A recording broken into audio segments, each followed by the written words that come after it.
It's another edition of Time About the Movies, and we start a brand new month with February 1991, the 1st of February 1991, and we have 5 movies to look at, so let's not waste any time. Let's get right on into it. Let's start with the biggest new release of the week, which really isn't saying a whole lot because it only made $2 million. It's the horror film Popcorn.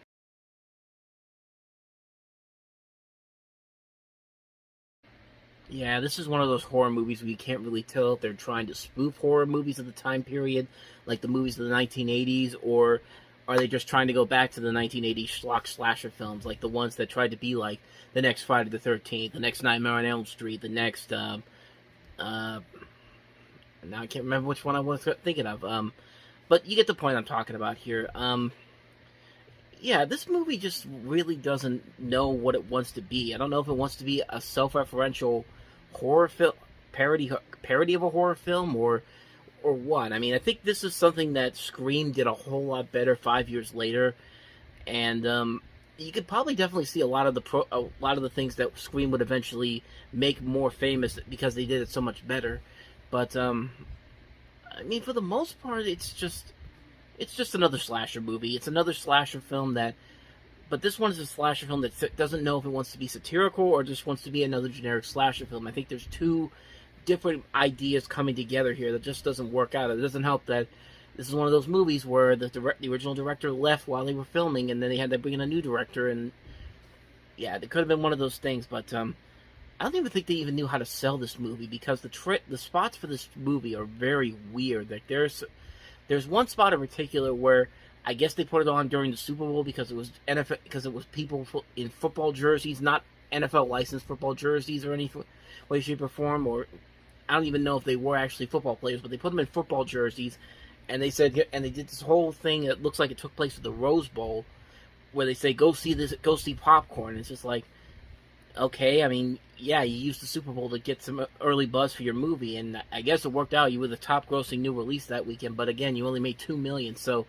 it doesn't really say a whole lot about your success afterwards. But I mean, like I said, it's one of those movies where I think that movies like Scream and I Know What You Did Last Summer did a whole lot better down the road, and I mean, for some, it might be an interesting little thing to see, just to see what Scream and I Know What You Did Last Summer did so much better, but it's nothing really all that special. So, with that said, let's get on to the next movie, Patrick Dempsey in Run.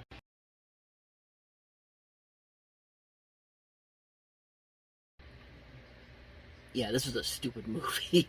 I haven't even seen this movie, and I can tell you how stupid this is. It's just like this one guy runs this entire city, and because one other person got the best of one of his most notable guys in that group, now all of a sudden he's the main thread of the whole movie. It's just like, what sense does that make? It's just like, it's a movie that really doesn't work.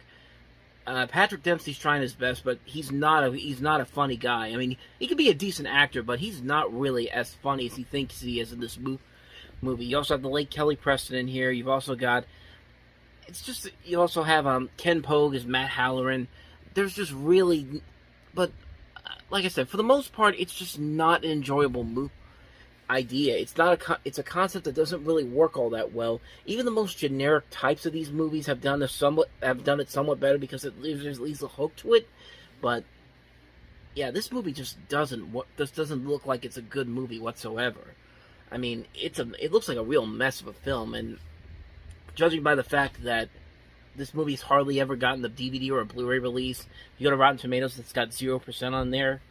I think most people would agree that this was not a movie that was going to have some memorability to it afterwards. So yeah, Run. It existed for that time period. So let's go ahead and move on to the next movie, and that is The Book of Love.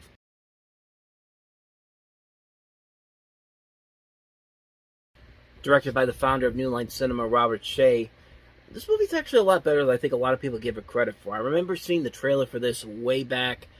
I think it was on I don't think it was on the Teenage Mutant Ninja Turtles tape, but I remember a videotape back in the 90s that actually had the trailer for this, and that trailer doesn't seem like it's all that good, but honestly, when you watch the movie, there is a lot about it that actually works to it. I think it is a fun, silly romantic comedy of the time period. I think there are some good performances here. Chris Young playing this young Jack Twiller. You see it's Michael McKean's also in this, but you don't see him in the trailer here. You also have some decent actors in here. John Cameron Mitchell, who would later gone to do Hedwig and the Angry Itch. Josie Bissett, Danny Nucci, Lynn Shay, Ken Wall. So some really good actors in here, and they do make this work. I think it's a lot better than a lot of people give it credit for. It is a fun movie. If you haven't seen it, Book of Love, I'd say definitely check it out. I'm sure you can find it on streaming somewhere easily, but yeah, I'd say definitely check it out if you want to see something an underrated little 90s sex comedy from the 1990s. So, with that said, let's get on to the next movie, and that is Meet the Applegates.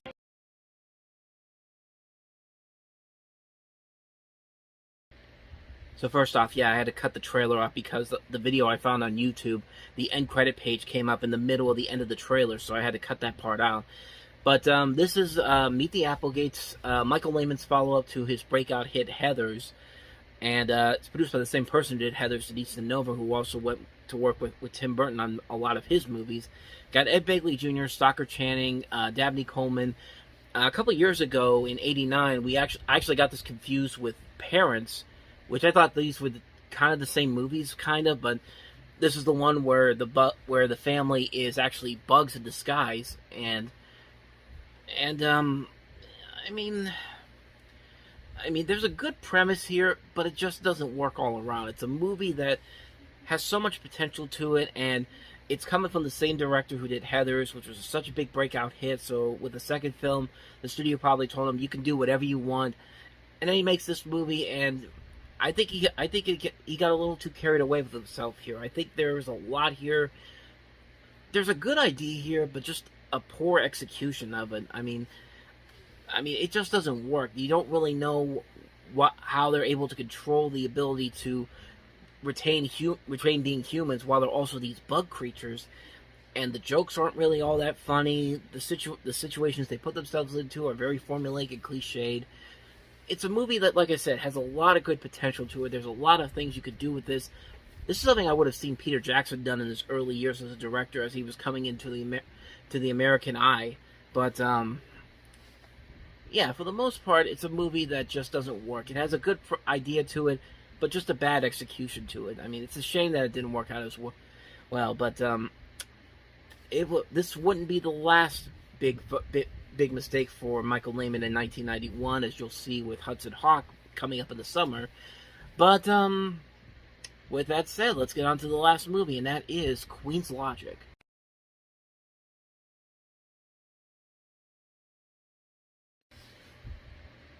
Yeah, despite the strong cast here, this is one of the few comedies in 1991 that just doesn't work. It's a movie that has a lot of good intentions to it. I think it obviously has a really good cast involved here. They mentioned Kevin Bacon, Linda Fiorentino, John Malkovich, Joe Mantegna, Ken Olin, Tom Waits, Chloe Webb, Jamie Lee Curtis. Just a great cast overall, but the stories that are being told here just aren't that interesting. I mean, there really isn't anything interesting or exciting about this story or these characters, the stories that they go through. And at times it can get a little bit offensive for the time period. I mean, it's trying to be like this coming of age story, like another Big Chill, but if you don't really have a good hook there, the story's just not going to work altogether. It's just not going to work, and sadly, it doesn't work here. I mean, these actors are trying their best, but I didn't remember laughing at all at any of this. And it's just mostly forgettable. It's a movie that has some good intentions to it, but it just doesn't have that.